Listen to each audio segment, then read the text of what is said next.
Graça e paz, irmãos. Amém? Fiquei pensando essa semana em Jesus, quando ele reuniu os apóstolos lá para participar da Páscoa, né? Ele sabia que ia estar deixando os companheiros para cumprir a missão da cruz, e o que ia acontecer, e que ele ia voltar para o Pai, ele não ia ficar aqui. Com certeza, ele queria aproveitar ao máximo esse tempo. Fico imaginando que tipo de conversa que ele ia ter com os discípulos, que tipo de mensagem ele ia destacar. Talvez ele fosse fazer estudos intensivos sobre doutrinas principais, eloquência, pregação, né? Falar alguma coisa sobre a natureza e o caráter de Deus. E são assuntos importantes, né? São tópicos relevantes, né? E são dignos, né? Da última hora de um mestre, mas não foi isso que aconteceu, não. Os apóstolos se reclinaram à mesa para participar da ceia, quando Jesus se levantou, pegou uma água, né, um jarro de água, pegou uma toalha e começou a lavar os pés deles.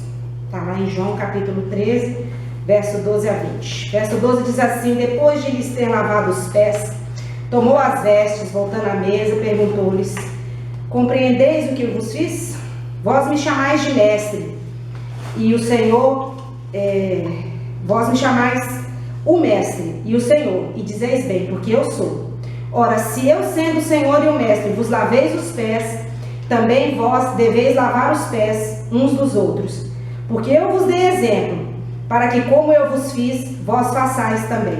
Em verdade eu vos digo que o servo não é maior do que o seu Senhor, nem o enviado maior do que aquele que o enviou. Ora, se sabeis essas coisas, sois bem-aventurados se as praticardes. Não falo a respeito de todos vós, pois conheço aqueles que escolhi. É antes para que se cumpra a escritura que diz: aquele que come do meu pão levantou contra mim o seu calcanhar. Verso 19: desde já vos digo antes que aconteça, para que quando acontecer, creiais que eu sou. Em verdade vos digo: quem recebe aquele que eu enviar, a mim me recebe, e quem me recebe, recebe aquele que me enviou. Do verso 1 ao verso 12 conta o episódio de Jesus lavando os pés, né? E com tantas coisas importantes para falar, Jesus toma o seu tempo para lavar os pés, abençoado aqueles discípulos. Por que Jesus fez isso, gente? Ali o povo andava de sandálias, não andavam de sapato igual a gente anda hoje, nem de meia, né? Ali ele estava tratando com pescadores, né? Tinha os publicanos, os coletores de impostos, mas estava tratando com gente que era operária, que andava para baixo e para cima. Jesus foi lá, baixou humildemente e lavou. No meio desse episódio aqui, nos versos anteriores, Pedro fala para ele, né? Nunca me lavarás os pés. Verso 8. Disse-lhe Pedro: nunca me lavarás os pés. Se eu não te lavar, não tens parte comigo, Pedro. Então Pedro lhe pediu: Senhor, não somente os pés, mas lava as mãos e a cabeça. Aqui, além da humildade, Jesus nos ensinou pelo menos mais duas coisas importantes. Foram duas coisas que eu precisei muito essa semana. A primeira, a purificação para ter comunhão com Deus. Que tipo de purificação? Quando ele chegou a Pedro e este recusou a lavagem dos pés, veja que Pedro reagiu diferente. Quando ele chegou perto de João Batista pediu para Jesus batizar ele, né? Pedro se recusou. Mas quando Jesus falou que precisava dessa lavagem de pés para ter parte com ele, Pedro então imediatamente mudou de ideia, né? Se ele precisava de uma purificação para ter comunhão com Cristo, Pedro não queria arriscar a rejeição do Senhor. Jesus explicou que só precisava lavar o que ainda estava sujo.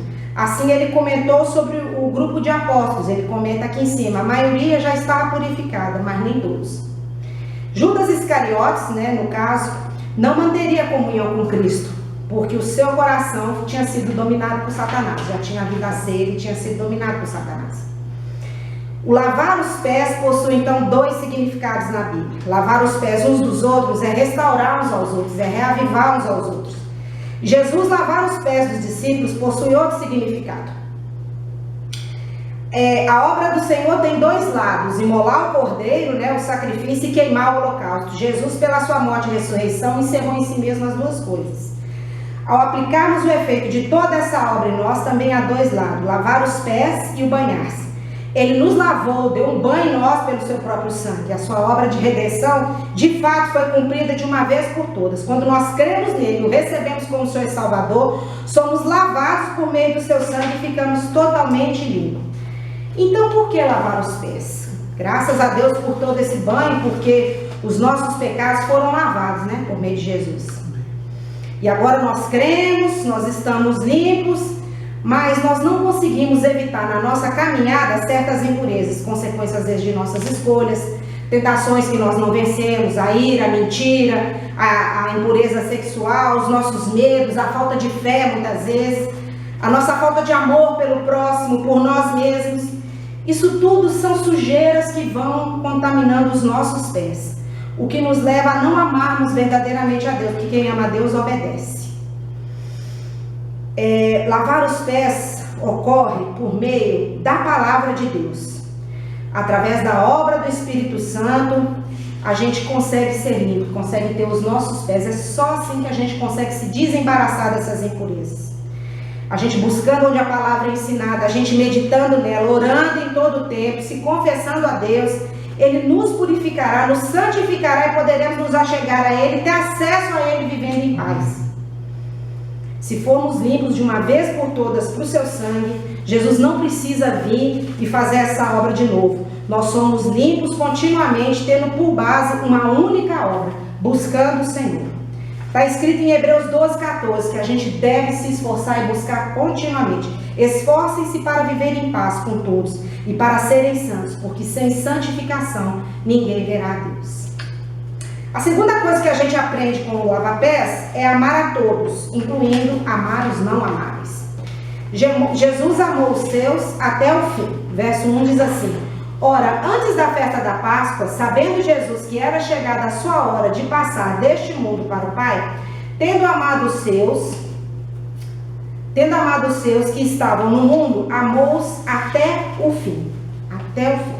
Verso 2: durante a ceia, tendo já o diabo posto no coração de Judas Iscariotes, filho de Simão, que traísse Jesus, sabendo este que o Pai tudo confiara às suas mãos e que ele viera de Deus e voltava para Deus, levantou-se da ceia, tirou a vestimenta de cima e, tomando uma toalha, cingiu-se dela. Depois deitou água na bacia e passou a lavar os pés dos discípulos e a enxugá-los com a toalha com que estava cingido.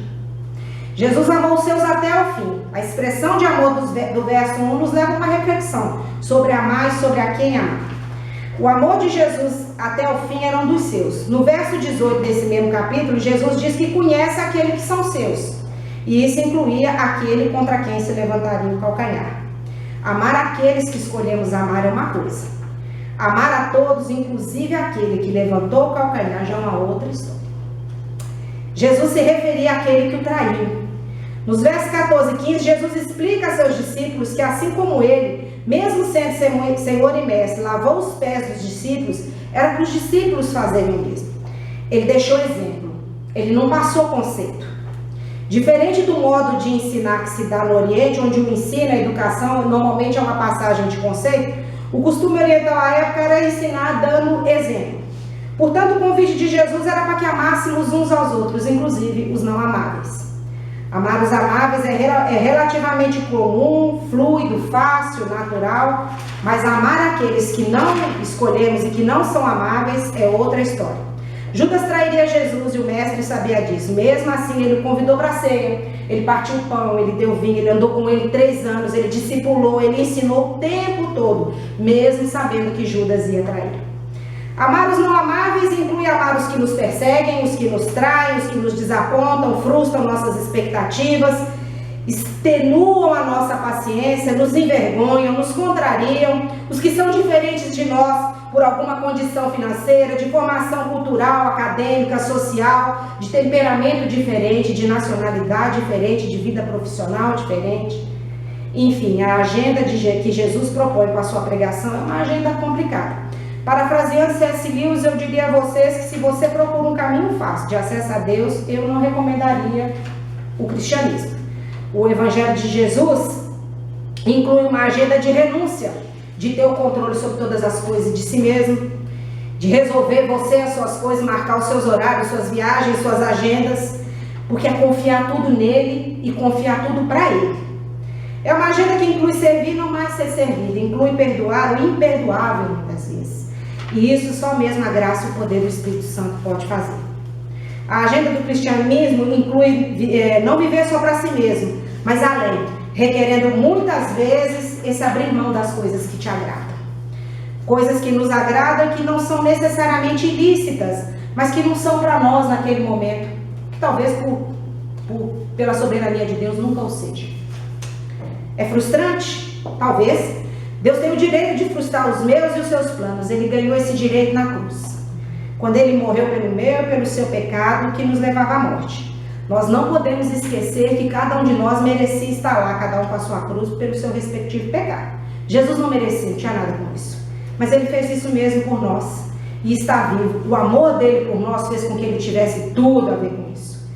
Mas Ele ressuscitou, aleluia, no terceiro dia e vai voltar. Tem poder por conta disso sobre todas as coisas.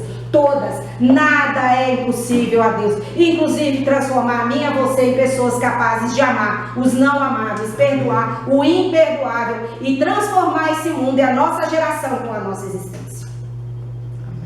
Amar ajuda seria para alguns de nós um grande desafio. Mas Jesus encarou e venceu, deixando o exemplo e nos encorajando a fazer o mesmo. Perdoar o imperdoável, amar o que não é amável e fazer cumprir os dois únicos e principais mandamentos. Mateus 22, 37 e 39 é a reflexão que eu deixo para todos nós hoje. Ame o Senhor seu Deus de todo o teu coração, de toda a sua alma, de todo o seu entendimento. Esse é o primeiro e maior mandamento. E o segundo é semelhante a esse: ame ao próximo como a si mesmo. Nós confiamos no Senhor, Deus, a nossa vida. Nós confiamos no Senhor, Pai, o nosso destino, as nossas escolhas, a nossa família. Nós confiamos no Senhor o que cremos e até nós confessamos ao Senhor a nossa dificuldade de acreditar. Ajuda-nos, Pai, a nos apresentarmos a Ti, andarmos contigo em santidade, porque Tu és santo, Tu és puro e Tu és bom. E ajuda-nos a amar a todos, Pai, inclusive aqueles que nos perseguem, aqueles que nós muitas vezes não escolheríamos amar.